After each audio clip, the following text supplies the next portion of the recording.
Hello student, इस video में मैं आपको बताने वाला हूँ जियोग्राफी यानी कि भूगोल के लिए कक्षा 11वीं के छात्रों के लिए त्रैमासिक परीक्षा के लिए बहुत ही इम्पोर्टेंट क्वेश्चन जो आपकी नए सिलेबस पर तैयार हैं। त्रैमासिक परीक्षा के लिए जो सिलेबस अभी जारी हुआ था उसी के आधार पर मैंने ये क्वेश्चन तैयार किए हैं। तो आपको इन क्वेश्चंस को अच्छे से तैयार कर लेना है क्योंकि ये त्रैमासिक परीक्षा के लिए बहुत ही इम्पोर्टेंट है। यदि आप त्रैमासिक परीक्षा में अच्छे अंक लाना चाहते हैं तो चैनल को सब्सक्राइब कर लीजिए और जितने भी वीडियो यहाँ पे अपलोड किए जाते हैं इम्पोर्टेंट क्वेश्चन के उन्हें सभी को देखिए। आपके अच्छे अंक आएंगे तो आप बिना समय बर्बाद किए हुए सभी क्वेश्चन अच्छे से देख लेते हैं। तो चलिए शुरू करते हैं। यदि आप चैनल पर नए हैं तो प्लीज़ सब्सक्राइब कर दीजिए। तो मैं ये नहीं कह रहा कि ये रियल पेपर है, ना ही ये रियल पेपर है। ये इम्पोर्टेंट क्वेश्चन हैं जो कि आपके लेटेस्ट सिलेबस पे हैं। तो इनमें से कई सारे क्वेश्चन आपके पेपर में पूछे जाएंगे, तो आप इन्हें याद कर लीजिए। रियल पेपर ऐसे अपलोड नहीं किए जाते, ना ही लीक किए जाते हैं। तो आप इन्हें इम्पोर्टेंट क्वेश्चन को याद कर लीजिए, है ना। देखते हैं पहला ऑब्जेक्टिव, निम्न में से सबसे छोटा महासागर है। तो उसका आंसर हो जाएगा आर्कटिक महासागर। इस प्रकार से आप सभी देखते जाएंगे। पैंथालासा क्या है? तो विशाल महासागर बहुत ही इम्पोर्टेंट है, ये तो आपको अच्छे तरीके से इन्हें याद कर लेना है। और ये भी याद रखना है कि आपको एक पिछला वीडियो अपलोड करके दिया था मैंने, इम्पोर्टेंट क्वेश्चन थे उसमें, सभी वेरी वेरी मोस्ट इम्पोर्टेंट थे वो। तो वो वीडियो यदि आपने नहीं देखा है तो चैनल पर अपलोड है, जा करके देख लीजिए। दक्कन ट्रैप से क्या प्रवाहित होता है? बेसाल्ट लावा, इसका आंसर हो जाएगा। अगला है, विश्व की सबसे बड़ी नदी कौन सी है? बहुत ही इम्पोर्टेंट है, नील नदी। अगला है, कौन सा विषय कलिक संश्लेषण करता है? कालिक संश्लेषण, इसका आंसर हो जाएगा भूगोल। निम्न में से भौतिक भूगोल की शाखा है? तो वो है भू आकृति भूगोल, इसका आंसर हो जाएगा भू आकृति भूगोल।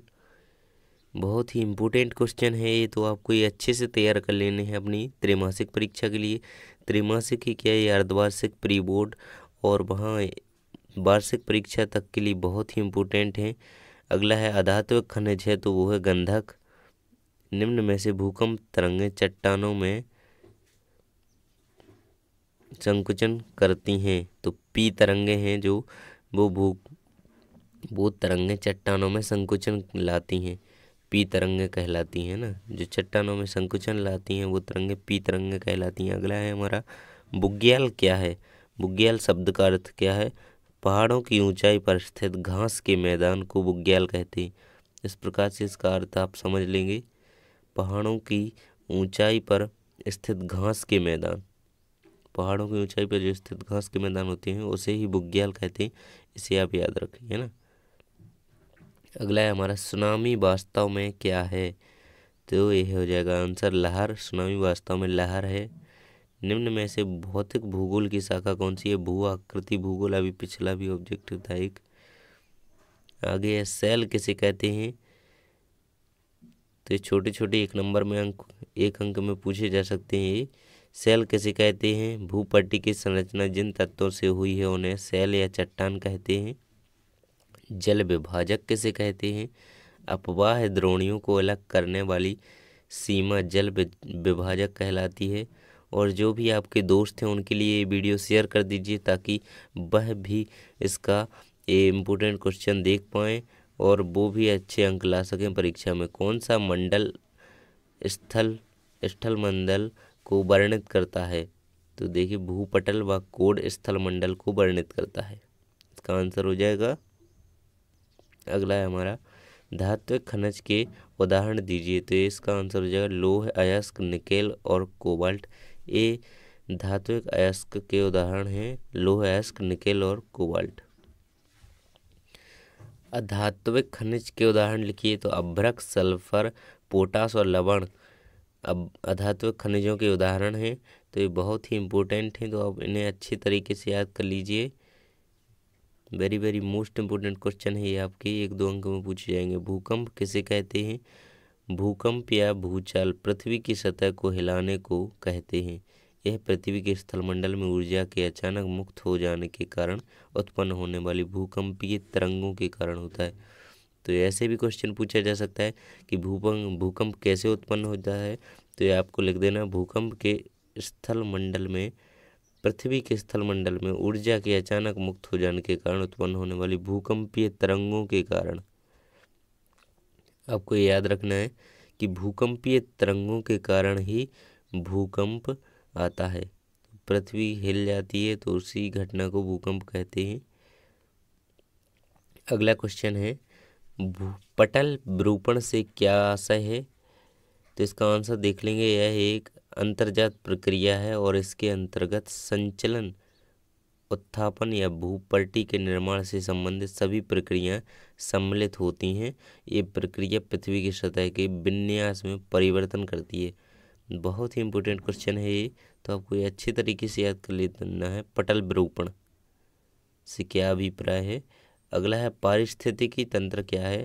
तो इसका आंसर हो जाएगा, पारिस्थितिकी तंत्र पृथ्वी का एक खंड है जिसमें जीवित प्राणियों का एक समुदाय होता है और भौतिक पर्यावरण दोनों के बीच सामग्री का आदान प्रदान करते हैं। इसका शाब्दिक अर्थ है जीवों और पर्यावरण के साथ अनेक संबंधों का अध्ययन। तो पारिस्थितिकी का अर्थ क्या है, जीवों और पर्यावरण के साथ उनके संबंधों का अध्ययन। तो इसको आपको याद रखना है। पारिस्थितिकी तंत्र पृथ्वी का एक खंड है जिसमें जीवित प्राणियों का एक समुदाय होता है। इस प्रकार से आप इसका आंसर याद कर लेंगे, अपनी कॉपी में इसे लिख लीजिए। अब हम आपको बताने वाले हैं 3 व 4 अंक के लिए त्रैमासिक परीक्षा के लिए अति महत्वपूर्ण प्रश्न। तो इनके उत्तर मैं आपको प्रोवाइड नहीं करा रहा हूँ। यदि आपने पिछला वीडियो नहीं देखा है तो उसे भी देख लीजिए, क्योंकि उसमें भी बहुत सारे इंपॉर्टेंट क्वेश्चन बताए गए हैं। तो अगला है, प्रायद्वीपीय नदी के 3 लक्षण लिखिए। बहुत ही इंपॉर्टेंट है, आपको याद कर लेने हैं। शैली चक्र से क्या आशय है, शैल चक्र से क्या आशय है, व्याख्या कीजिए। अगला है, बिग बैंग सिद्धांत का विस्तार से वर्णन कीजिए। वेरी वेरी मोस्ट इम्पोर्टेंट है। उत्तर भारत के विशाल मैदान की व्याख्या कीजिए। तो आपको ये सभी याद कर लेने। प्रायद्वीपीय पठार के 4 महत्व समझाइए। उत्तर भारत के विशाल मैदान की व्याख्या करो। बिग बैंग सिद्धांत का विस्तार से वर्णन करो। शैली चक्र से क्या आशय है, व्याख्या कीजिए। प्रायद्वीपीय नदी के लक्षण।